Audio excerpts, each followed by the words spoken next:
Are you looking to make stable, consistent income every single month on your house hack? Well, in this episode, we are going to talk about all things related to long term, short term, and mid-term rentals to help you decide which is the best path for you. Welcome back to the Happy House Hacking Podcast, the podcast designed to help young people in California on the path towards happy home ownership. Today, we are going to be going through long-term, short-term, and mid-term rentals and which one is best for you. So, Camille, let's start with long-term rentals. What is a long-term rental? Well, everyone knows long-term rentals, right? That's classic. It's been around for ever and ever and ever. It's when someone is renting out a property, typically for a year or longer. Yeah, I remember in college being in a long-term rental situation. It's classic. That's what you do. And college rentals is a whole niche in its own. But that's where I became a renter. My first time was in college. Yeah, me too. And it was so intimidating going with my roommates, signing our lease for the first time. I think we all needed our parents to sign something too to verify that we would end up paying rent. But anyway, that was also my first renting experience was when I was in college. And I'm grateful for it. It taught me a lot. And it also showed me what I'd like to do differently if I ever became a property manager, which I did. So what are some of the pros to doing a long-term rental strategy? Well, the best thing about long-term rental is the convenience. So you are getting a tenant to move into your property for at least a year. You know they're going to be there. You're getting monthly rental income all the time. You can extend their lease after a year if everything goes well. You don't have to deal with turnovers. You don't have to deal with the expense of having cleaners come in every time a tenant moves out. So you definitely have more convenience and more time saving in the long run with a long-term rental. Yeah, some of the benefits I see are just that stability. You know, once you have that year lease agreement, you know exactly what your rental income will be, so you can budget for that property and you can maintain that property well. And another benefit of the long-term rental strategy is it's a benefit to the community because you're providing housing for someone long-term, and that way they can get established in the community. Right, exactly. You are opening up doors for people to get established in a certain area. You are providing them with a good roof over their heads instead of giving your house to vacationers who are only here, for 2 or 3 days at a time. What about cons? Like, what are some of the risks or the downsides of doing a long-term rental? Well, really the biggest risk, I guess, is if you are in an area with severe rent control, right? State of California already has a rent control where you can't raise rent more than 5% plus inflation every single year. There are some cities within California that have even more strict rent control requirements. So it's important to do your research in the city that you're living in. So with that in mind, you need to be raising rents in order to stay up to market, but that could mean you have a tenant move out if you're raising rent every single year. So that's, one downside. The other downside is if you have a bad situation with a tenant and you need to ask them to leave and you need to go through the eviction process, it's a lot more challenging with someone who's been there for a year or more rather than someone who's there on a short or midterm basis. Yeah, there's a lot of protections that go into that, and there's some pros and cons to that. So that's the main few risks, I'd say, for the long-term strategy. So yeah. And then, you look at short term, right? And on the other hand, you have people coming in just for every couple days. You are getting high rent per night there. You're getting a higher amount than you would if you were renting out on a yearly basis, like a long term. So it's more lucrative to do short term, but then you also have turnovers. Maybe even every night there's a turnover. You have to schedule cleanings and maybe there's damage that's been done because a party took place at your Airbnb or what have you. But still, there's definitely more inconvenience with short term from what we've seen. Right. Yeah. So short term, it's really popular. You hear it a lot right now on social media. If you want to make more money in real estate investing, you have to do short term rentals. You can maximize your your income by renting it out on a nightly basis.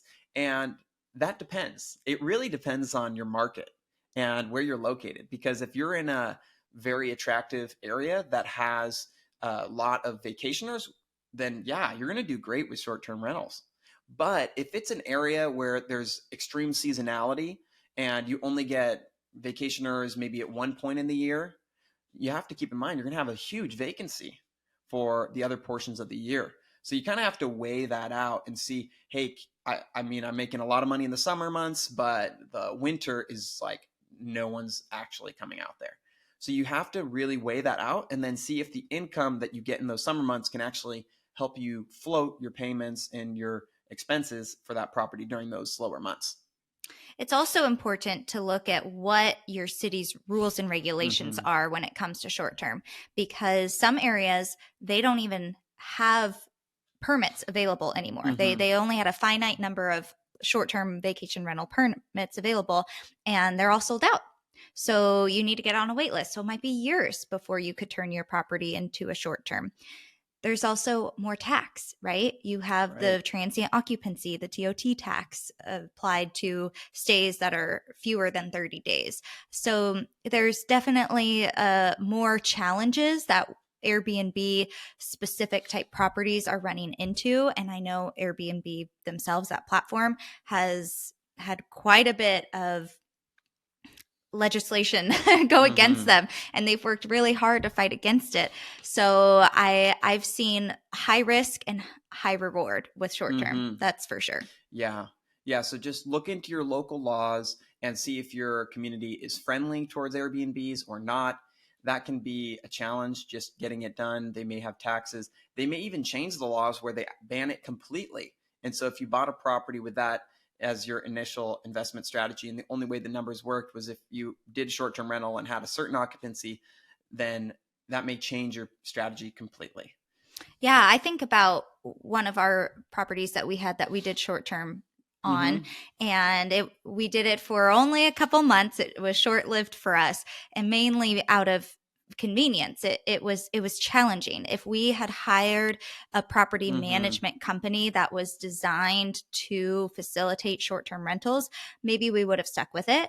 But for us personally, managing this one short term vacation rental unit, it just was overwhelming with the amount of cleaning, the turnover, the scheduling, furnishing it. It's expensive to furnish units too. Mm-hmm. That's the other thing to think about when it comes to short term.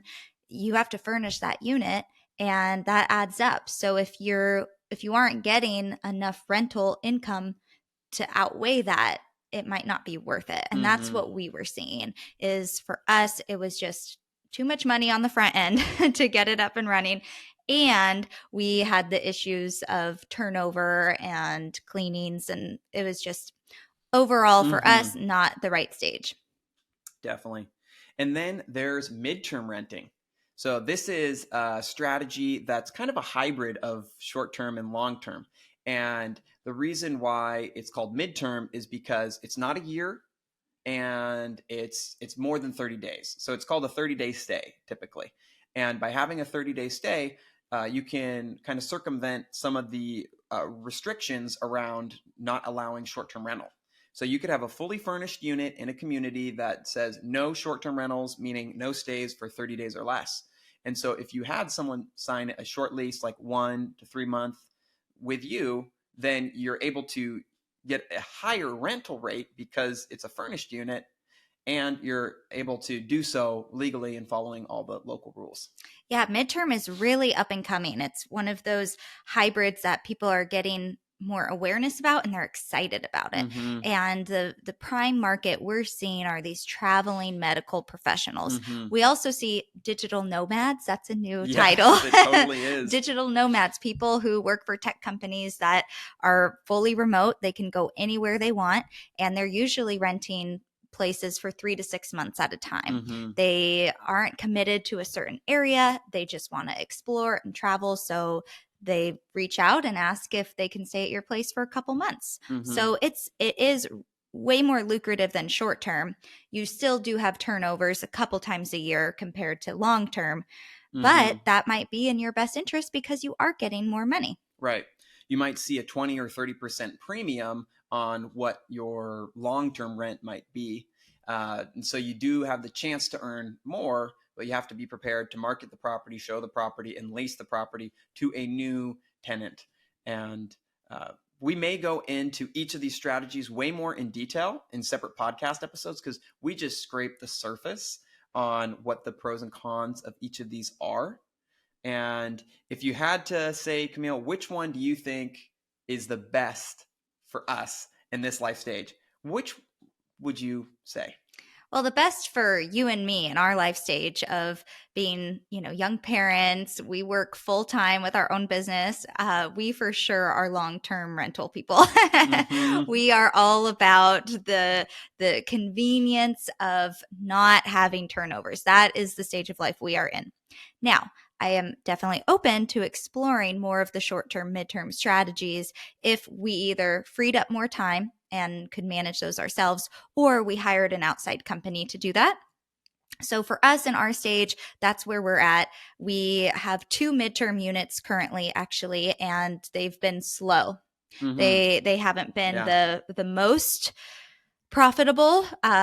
It's been fun. It was fun to decorate and furnish those units, but it hasn't been as profitable for us as long-term, mainly because of the time given. We haven't had the ability to give time.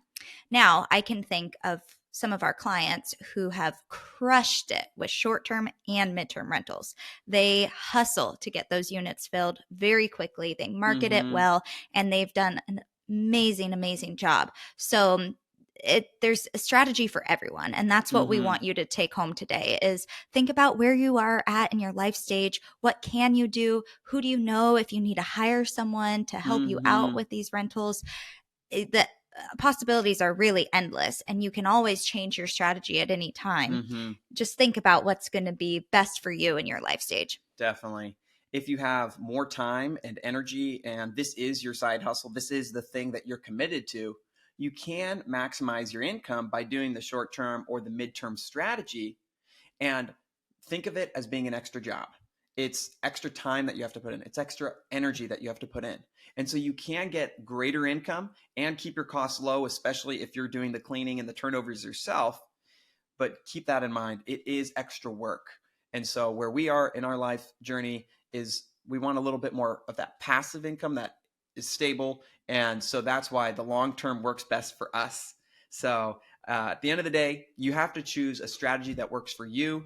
And for us, having the consistency, the stability of that long term rental where it's consistent, we know what's coming in. It's just a lot more. It works for us. Exactly. Yeah, it definitely works for us right now. And we'll see what happens in the future.